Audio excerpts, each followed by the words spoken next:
नमस्कार बच्चों, मेरा नाम है अभिमन्यु शर्मा और आप देख रहे हैं आपका अपना YouTube channel study with MR.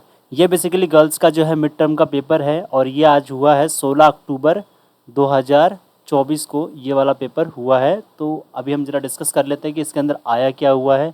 और अगर आपको सिर्फ क्वेश्चन पेपर देखना है तो डिस्क्रिप्शन में एक लिंक डाल दूँगा, वहाँ पर ही क्वेश्चन पेपर डालूँगा भी।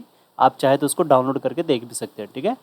और हम चले जरा डिस्कशन करते हैं कि पहला क्वेश्चन क्या पूछा गया था। यही पूछा गया था कि निम्नलिखित में से किस अभिलेख में लगभग 5वीं शताब्दी ईसा पूर्व ईसवी के रेशम के बुनकरों की एक श्रेणी का उल्लेख मिलता है। देखिए, ये बेसिकली मंचदौर अभिलेख है जो कि मध्य प्रदेश के अंदर मिलता है, वहाँ पर है। आपकी एनसीईआरटी जो बुक है ना, वहाँ पर एक छोटी सी लाइन के अंदर ये इन्फॉर्मेशन लिखी हुई है। तो मेरा तो कहना यही है भाई, आप बुक पढ़ा करो, भले आप कितने भी नोट्स वगैरह क्यों ना पढ़ लो, बट बुक्स को ज़रूर रेफ़र किया करो, ठीक है। सेकंड आपका जो क्वेश्चन है वो लिखा हुआ है कि निम्न में से किसे भारतीय पुरातत्व का जनक कहा जाता है। अगर आपने थोड़ी भी सिंसियरिटी के साथ पढ़ा होगा तो आपको भी पता होगा कि अलेक्जेंडर कनिंघम का ही मतलब कनिंघम ही इसका राइट आंसर है, ठीक है। नेक्स्ट क्वेश्चन है कि बर्नियर ने निम्नलिखित में से भारतीय मुगलकालीन शहरों को क्या कहकर पुकारा था। ये भी मैंने आपका देखा, आपकी बुक के अंदर ही लिखा हुआ है, शिविर नगर कह करके बुलाया हुआ है, ठीक है, याद रखिएगा। इंग्लिश में भी सारी चीज़ें लिखी हुई हैं, सेम चीज़ें ही, ओके। ये तो महान हस्ती आप जानते ही हो कौन थी ये। तो ये बताना था कि इस पिक्चर को देख करके कौन है ये। तो ये शाहजहाँ बेगम है और इनके फादर जो है वो ये थे सुल्तान जहाँ बेगम, ठीक है। मेरे ख्याल से शायद बच्चे कन्फ्यूज़न में भी हुआ होंगे, बट मुझे पता है उन्होंने सभी ने यही टिक किया हुआ जो कि करेक्ट आंसर है। नेक्स्ट है आपका क्वेश्चन, ये रहा आपका इंग्लिश में, ठीक है।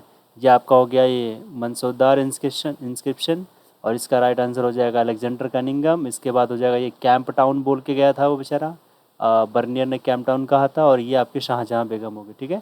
नेक्स्ट आपका देखते हैं ज़रा, हाँ, ये जस्ट जो दृष्टिबाधित जो कैंडिडेट्स होते हैं, जो दृष्टिबाधित स्टूडेंट्स होते हैं, उनके लिए क्वेश्चन था। उनमें लिखा होता, बट आप भी पढ़ के चलिए कि बौद्ध धर्म में चिंतन की नई परंपरा को किस नाम के जाना जाता है। भाई वो महायान था, ठीक है, हीनयान मत करना, गलत हो जाएगा। खालिस्तान भरिए डैश राजाओं को उनके मातृ नाम से चिन्हित किया जाता था। ये क्वेश्चन मैंने मतलब बच्चों को इतनी बार रटवा दिया था ना कि पूछो मत। ये सातवाहन इसका करेक्ट आंसर है। आपको याद होगा कि पितृसत्तात्मक और एक होता है मातृसत्तात्मक। तो मैंने बताया था कि पितृसत्तात्मक वाली जो वंश है उसके लिए तो बहुत सारे एग्जाम्पल मिल जाएंगे आपको, लेकिन मातृसत्तात्मक के लिए एक ही एग्जाम्पल मिलता है रेयरली, तो वो है आपका ये सातवाहनी। तो इसको याद रखिएगा, ठीक है।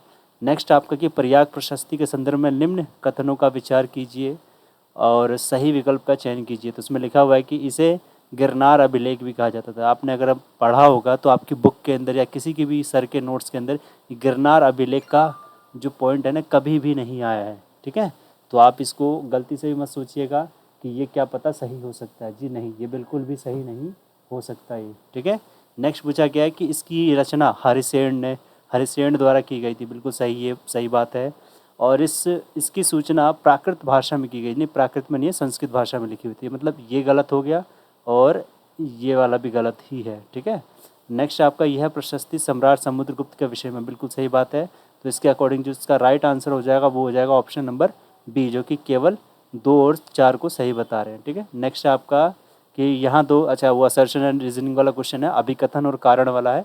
पहला वाला ही आपका गलत हो जाएगा क्योंकि ये इब्न बतूता बोल रहा है कि ये किताबुल हिंद लिखी है। जी नहीं, इब्न बतूता ने रिहला नाम की जो बुक है वो लिखी थी। किताबुल हिंद जो है वो क्या बोलते हैं, अब नाम मेरे दिमाग से भी निकल रहा है। 3 यात्री ने सबसे फर्स्ट वाला जो था उन्होंने लिखी है ये बुक, ठीक है। और ये जो इब्न बतूता है वो हालांकि मोरक्को के ही यात्री थे और तेंजियर में उनका जन्म हुआ था। शिक्षित और सम्मानित परिवार से वो बिलोंग करते थे, ठीक है। और ये आपका इंग्लिश लैंग्वेज में है तो आप देख लीजिएगा, सारी चीज़ें मैंने लिख रखी है। सातवाहन इसका आंसर हो जाएगा, महायान पहले वाले का हो जाएगा। इसके अंदर जो राइट आंसर है वो आपका ऑप्शन नंबर बी है, ठीक है। और असर्शन एंड रीजनिंग के अंदर पहला जो फर्स्ट वाला है ना ये असर्शन, यह आपका बेसिकली गलत है बिकॉज ये इब्न बतूता ने नहीं लिखा था किताबुल हिंद, वो किसी और ने लिखा था, ठीक है जी। अभी मेरे दिमाग से वो नाम निकल रहा है, हालांकि वो बहुत ही फेमस नाम है वो, ठीक है। नेक्स्ट आपका मोरक्कन ट्रैवलर्स जो थे वो भी एजुकेटेड थे, रिस्पेक्टेड फैमिली से बिलोंग करते थे। बिल्कुल बात ये सही है, ठीक है। तो आप इसका आंसर लिख सकते हैं कि ए असत्य है, मतलब कि ए वाला जो है फॉल्स है और सेकंड वाला जो है रीज़न वो सत्य है यानी ट्रू है। ये दिया गया है यहाँ पर। ये वाला जरा क्वेश्चन है काफ़ी इंटरेस्टिंग क्वेश्चन है। क्या है, लिखा भी हुआ है कि इस हड़प्पाई स्थल से नहरों के कुछ अवशेष मिले हैं। चलिए, आपको नहरों का अगर आपको पता होगा तो आप डायरेक्ट लगा सकते थे कि सुर्तुगई है। अदरवाइज़ मैंने अपने मतलब बच्चों को जब पढ़ाया था तो वहाँ पर मैंने बताया था कि ये नीले रंग के पत्थर लाजवर्द मणि ये कहाँ से इंपोर्ट करते थे ये लोग, ये बड़ा इंपॉर्टेंट क्वेश्चन था। तो ये भी भाई सुर्तुगई ही है, तो ये राइट आंसर है इसका। ठीक है, अगला है क्वेश्चन ये वाला मैंने बिल्कुल लगा ही था, ये कभी ना कभी छुपा रुस्तम जैसा क्वेश्चन निकल करके आएगा, और वो आया भी कि संस्कृत के व्याकरण मतलब संस्कृत अगर आपको किसी को सीखनी है तो उसके लिए ग्रामर वाली जो बुक है वो आपकी पाणिनि ने लिखी थी, और उस बुक का नाम है अष्ट अध्यायी। ठीक है जी, अष्टाध्यायी, तो इसको आप याद रखिएगा। नेक्स्ट आपका महान और लघुन परंपराओं के संदर्भ में दिए गए कथनों में से कौन सा सत्य नहीं है, यहाँ पर नहीं वर्ड बोला गया। ठीक है जी, यहाँ पर फोकस कीजिएगा। यहाँ पर देखिए लिखा हुआ है कि 20वीं शताब्दी के समाजशास्त्री रॉबर्ट रेडफील्ड के द्वारा इन शब्दों का मुद्रण किया गया था। बिल्कुल बात ये सही है। ये बात तो पुरोहितों तथा राजाओं द्वारा पालन किए जाने वाले कर्मकांडों को महान परंपरा की संज्ञा दी गई। जी हाँ, बिल्कुल सही है ये। और थर्ड वाला बेसिकली आपका गलत यहाँ पर माना जाएगा। फोर्थ वाला भी सही है, क्योंकि इन दोनों परंपराओं के पारस्परिक आदान प्रदान का सबसे विशिष्ट उदाहरण जगन्नाथ मंदिर ही है, जो कि पूरी उड़ीसा के अंदर मिलता है। तो इसका करेक्ट आंसर सी होना चाहिए। ठीक है जी, इसका एक बार मुझे ही बताइएगा क्या आंसर आपका मतलब दिया जा रहा है। मेरे हिसाब से तो आपका करेक्ट आंसर सी ही होगा, जो कि गलत स्टेटमेंट है। नेक्स्ट आपका यहाँ पर पूछा गया है, देखिए अगर आपने संस्कृत लैंग्वेज पढ़ी होगी टिल टेंथ क्लास तक, तो वहाँ पर लिखा होगा गज। गज मतलब क्या होता है, हाथी। तो यहाँ पर वही है कि इन्हें हाथियों का स्वामी भी कहा जाता है। भाई गजपति शासक होते हैं, सिंपल सी बात ही है। नेक्स्ट आपका ये चट नामक पत्थर से आपका बनाया जाता है, ये तो आपको पता ही था। ये मतलब जो बाट होते हैं वो आपके चट नामक पत्थर से बनाते थे, वही चीज़ है। नेक्स्ट आपका पूछा गया इसको मिलान करना। अगर आपको ये पता होगा ना कि लुम्बिनी के अंदर जो है महात्मा बुद्ध जी का जन्म हुआ था, तो अगर आप ये पहले का बी ही करेंगे ना, तो यहाँ ऑप्शन में देखेंगे तो पहले का जो बी है ओनली सिर्फ सी ऑप्शन में, तो डैट मीन्स कि सी इसका राइट आंसर है। ठीक है जी। नेक्स्ट आपका ये आपका इंग्लिश मीडियम में हो गया, देख लीजिएगा एक बार। हिंदी में दोबारा बता देते हैं, आगे है। हाँ, आपकी पुस्तक के अंदर ना ये वाला जो लाइन है ये भी बस एक ही लाइन में मतलब छोटे से जगह पर लिखा हुआ है, जहाँ पर ये प्राच्य निरंकुशवाद के सिद्धांत को विकसित करने के लिए मॉन्टेस्क्यू ने जो है बर्नियर के जो वृत्तांत है उसका जो ट्रैवलोग है मतलब जिसकी पुस्तक है उसका इस्तेमाल किया था। ठीक है जी। शादीनामा और लोरीनामा, हाँ लोरीनामा के रूप में लिखी गई दक्षिणी कविता किस क्षेत्र में रचित की? ये कर्नाटक के अंदर रची गई है। काफ़ी डिफ़िकल्ट क्वेश्चन मैं बोल सकता हूँ, मैंने भी एक्सपेक्ट नहीं किया था कि ऐसे क्वेश्चन पूछ लेंगे वो लोग। ठीक है, एक क्वेश्चन मुझे बस डिफ़िकल्ट लगा यहाँ पर, जो आपको मतलब नहीं आता होगा एट अ टाइम, बट ठीक है कोई बात नहीं, सारे डिफ़िकल्ट थोड़ी न थे, बाकी सारे तो ईजी थे। संस्कृत के ग्रंथ तथा अभिलेखों में वर्णिक शब्द किसके लिए प्रयुक्त किया जाता था? देखिए मैंने आपको बताया भी हुआ है कि जो वर्णिक होता है बेसिकली व्यापारियों के लिए यूज़ किया जाता है, और 11th क्लास में भी सेम यही चीज़ है वहाँ पर। ठीक है, श्रेणी वर्ण वहाँ पर बेसिकली व्यापारियों के लिए आता है 11th क्लास के अंदर। ठीक है जी। नेक्स्ट है आपका ईंटों की बनी अतिया मस्जिद। हाँ, अतिया मस्जिद निम्न में से किस जगह पर है? तो भाई ये बांग्लादेश के अंदर है। इस बच्चे ने गलत कर दिया कि मक्का के अंदर, मक्का के अंदर नहीं है। ठीक है। नेक्स्ट आपका कि दिए गए विकल्पों में से सही का चयन कीजिए तथा रिक्त स्थान भरिए। हड़प्पा सभ्यता में चोलिस्तान के कई स्थलों और डैश से मिट्टी के बने हल के प्रतिरूप मिले हैं। तो ये आपका बनावली के अंदर है। जब आपको देखा होगा ना कि मिट्टी से बने हुए हल के प्रतिरूप कहाँ पर है, तो ये आपका बनावली हो जाता है। नेक्स्ट आपको पूछा गया कि 1440, जैसी 1440 आया मैं समझ जाओ कि ये अब्दुल रज्जाक समरकंदी की ही बात हो रही, जो कि वहाँ पर गया था, क्या बोलते हैं, विजयनगर एम्पायर के अंदर गया था, विजयनगर साम्राज्य के अंदर गया था। ठीक है, और ये मंगलोर के वहाँ से आया भी था ये। ठीक है जी, पश्चिमी घाट के अंदर जो जाने वाला एकमात्र वही व्यक्ति था। ठीक है, तो ये रहा इसका आंसर भी, अब्दुल रज्जाक समरकंदी। नेक्स्ट लिखा हुआ है कि इस्लाम के संदर्भ में जिम्मी का क्या तात्पर्य होता है? भाई ये संरक्षित श्रेणियों को बोला जाता है, प्रोटेक्टेड ग्रुप को बोला जाता है ये चीज़। ठीक है, तुम्हारा पक्षी हाजा पक्षी हो, उसकी आवाज़ राजप्रसाद में सुनाई दे। उपयुक्त कथन में पुरातत्वविदों के अनुसार हाजा पक्षी किस पक्षी को कहा गया है? तो भाई ये मोर है। ठीक है, इसका राइट आंसर मोर ही है। और नेक्स्ट देखते ज़रा, ये वाला तो मैंने अपने टेस्ट में पता नहीं कितनी बार दे दिया था बच्चों को कि भाई पढ़ लेना कि रहस्यमय लिपि क्यों कहा जाता है हड़प्पा की लिपियों को।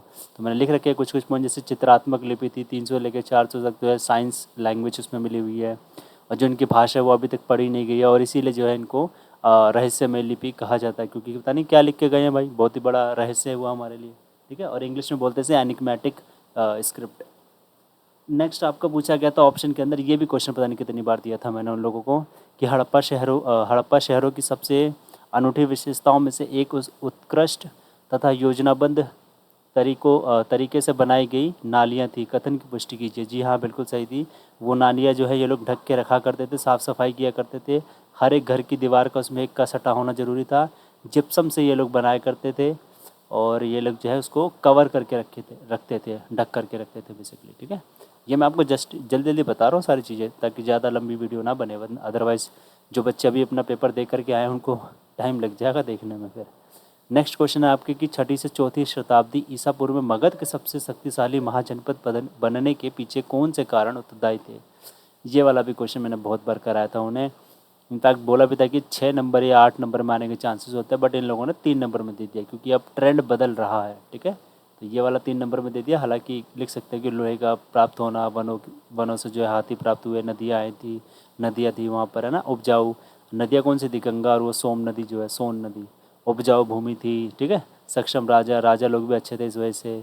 और नेक्स्ट है आपका कि भारत का समालोचनात्मक संस्करण नामक बृहद तथा व्यापक परियोजना कब तथा किसके नेतृत्व में प्रारंभ की गई। तो ये आपको पता होगा कि 1919 के अंदर वी.एस. सुखतांकर के नेतृत्व में ये प्रारंभ की गई थी। और इसमें लिखा भी हुआ आगे कि इसके पूर्ण होने के पश्चात कौन सी 2 बातें विशेष रूप से उभर करके आई थी। ये अगर आप जिसके पास भी आप पढ़ रहे होंगे तो वहाँ पर ही बताया जाता है 2 चीज़ें, कि ये जो है अलग अलग जगहों पर अलग अलग चीज़ें मिलती हैं। ठीक है जी। और कई सारे जो पार्ट हैं जो हमें अलग अलग जगह से मिले हैं, उन सब में कहीं ना कहीं जो है इनमें समानता भी है। तो इसी वजह से जो वी.एस. सुतकांकर है, जहाँ जहाँ समानता मिली उन सभी को उठा करके लेकर के आया और उन्होंने एक अपनी बुक एक जो है कंपाइल कर दी थी। तो यही 2 बात जो है मिलती है आपके एनसीईआरटी के अंदर, बाकायदा यही चीज़ मतलब लिखी भी हुई है। ठीक है, ये वाला आपका इंग्लिश का था। बाकी अगर देखोगे तो यहाँ पर लिखा हुआ है कि अल बिरूनी ने, हाँ ये अल बिरूनी है जिसने किताबुल हिंद लिखी थी। ठीक है, बार बार मेरे नाम पे मेरे जुबा पे अब्दुल फजल आ रहा था, वो गलत है वो चीज़। अल बिरूनी है जिन्होंने वो किताब लिखी थी, किताबुल हिंद। ओके, अल बिरूनी ने भारत के संदर्भ में कौन सा ग्रंथ लिखा था, ये वही है किताबुल हिंद। अल बिरूनी द्वारा कौन से अवरोधों का उल्लेख किया गया था जो कि भारतीय उपमहाद्वीप को समझने में बाधक बनाते हैं। उन्होंने 2 चीज़ें बताई थी कि भाषा बड़ी दिक्कत करती है भाई यहाँ की, और जो लोगों का विश्वास है धर्म को लेकर के वो भी बड़ा जटिल सा है, कुछ पता नहीं चलता है कौन से धर्म के कौन से लोग हैं, क्या है क्या नहीं, ऐसा चीज़ है। ठीक है, नेक्स्ट ये बांसवन्ना वाला, ये भी काफ़ी इंपॉर्टेंट क्वेश्चन था जो कि मैंने बहुत बार बोला था, मतलब चीख चीख के बोला था ट्यूशन में कि बच्चों ये करके ही जाना। बांसवन्ना के नेतृत्व में जो है ये वीर शैव आंदोलन बताया गया था और इसकी कुछ जो क्या बोलते हैं फीचर्स यानी विशेषता जो है वो लिखनी थी यहाँ पर। सिद्धांतों का मतलब वही चीज़ है वहाँ पर। ठीक है, नेक्स्ट आपका ये महानवी डिब्बा, मैंने बोला भी था बच्चों को कि भाई महानवी डिब्बा है जो बहुत बार आएगा ही आएगा। विशालकाय मंच है ये, जहाँ पर हर एक चीज़ किए जाते हैं, मेले हो गए, है ना, धार्मिक अनुष्ठान हो गए, राजा अपने वहाँ पर प्रभु कर रहा है, सारी चीज़ें वहाँ पर बताई थी मैंने आपको। ठीक है, और ये विरूपाक्ष मंदिर, मैंने आपको ये भी बताया था कि विरूपाक्ष मंदिर के रिगार्डिंग आपका ये पूछा जा सकता है। तो ये 2 चीज़ें यहाँ पर विजयनगर से आई। मैं विजयनगर से देख रहा हूँ 4 क्वेश्चन आए बेसिकली, मतलब ऑप्शन में है बट 1-2 करके ऐसे आ रखे हैं। बाकी ये वाला आपका जो है एक ये वाला, हाँ ये वाला क्वेश्चन मैंने 1 नंबर में दिया था खैर उन लोगों को, कि सिक्कों के अध्ययन को क्या कहा जाता है। What we call the study of coins. तो इसको न्यूमिस्मैटिक बोलते हैं, मुद्रण शास्त्र बोलते हैं इसको। ठीक है, मुद्रा शास्त्र भी बोल सकते हैं हिंदी में। ठीक है, न्यूमिस्मैटिक बोलते हैं। अगर हिंदी वाले न्यूमिस्मैटिक ही लिख देंगे तो भी ठीक है भाई, वो गलत नहीं है। ठीक है जी। और इसमें क्या पूछा गया कि जो सिक्के हैं वो किस तरीके से हेल्प करते हैं छठी से लेकर छठी 6th सेंचुरी, हाँ 6ठी शताब्दी ईसा पूर्व से लेकर के छठी शताब्दी, अच्छा एडी से लेकर के बीसी से लेकर के एडी तक की बात की जा रही है। मतलब 6 बीसी से लेकर के 6 एडी तक की बात यहाँ पर की जा रही है। पेन थोड़ा सही से चल नहीं रहा है। ठीक है, 6th एडी तक की बात की जा रही कि इनके दौरान, इनके जो पीरियड है इसके दौरान की जो जो जानकारी है हमें इतिहास के बारे में, वो कैसे पता चलती है, और बाद में जाकर के सोने के सिक्के क्यों कम हो जाते हैं। काफ़ी इंपॉर्टेंट क्वेश्चन था ये तो।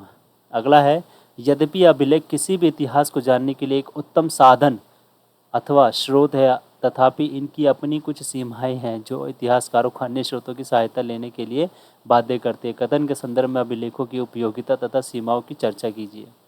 आप मानोगे नहीं, जस्ट अभी कल ही हमारा जो है 60 मार्क्स का टेस्ट हुआ है। उस क्वेश्चन के अंदर, उस टेस्ट के अंदर मैंने एग्जैक्ट यही वाला जो है क्वेश्चन दिया हुआ है। हालांकि मैंने हल्का सा ट्विस्ट करके पूछ लिया था कि अभिलेख कैसे इतिहास को जानने में बेहतर सहायता करते हैं, ये मैंने क्वेश्चन पूछा था। बट यहाँ पर बता दिया कि ऑलरेडी उत्तम साधन है, बट इसके लिमिटेशंस बताओ, इसकी सीमाएँ क्या है। वही सीमाएँ यार, ये टूट फूट जाते हैं, इनमें से गायब हो जाते हैं, जल्दी बचते नहीं है सारी चीज़, यही सारी चीज़ें हैं आपकी सीमाएँ इसमें। अगला लिखा कि सांची के स्तूप की मूर्ति कला को समझने के लिए बौद्धिक साहित्य तथा लोक परंपराओं को जानना अति आवश्यक है। बिल्कुल बात सही है जी, जब तक आप बौद्ध धर्म के बारे में नहीं जानोगे तो आप जान कैसे पाओगे कि हाँ सांची का स्तूप क्यों इम्पोर्टेंट है। ठीक है, तो ये सारी इसमें ये सारी चीज़ें बोली गई थी। वैष्णववाद तथा शैववाद के उदय से जुड़ी वास्तुकला तथा मूर्तिकला के विकास का उदाहरण उल्लेख कीजिए। ये भी काफ़ी इंपॉर्टेंट क्वेश्चन था, जो कि आपका छठा जो चैप्टर है उसमें ये चीज़ आती है। ठीक है, ये वही है वैष्णववाद, अलवर और नयनार वाले जो लोग थे ना, उन्हीं की बात की जा रही है यहाँ पर। और ये आपका इंग्लिश वालों के लिए हो गया। और विजयनगर देखिए दोबारा से आ गया। इसमें बेसिकली अब जल संपदा के रिगार्डिंग बात पूछ ली गई है। वो था ना एक नदी के का क्या बोलते हैं, कृष्णा नदी के किनारे बसी हुई थी, जिसकी वजह से वहाँ पर बड़ा ही फर्टाइल लैंड था, बड़ा ही उपजाऊ नदी था, बड़ा ही उपजाऊ क्षेत्र था, जिसकी वजह से इनकी जो अर्थव्यवस्था वो काफ़ी अच्छी बढ़ रही थी।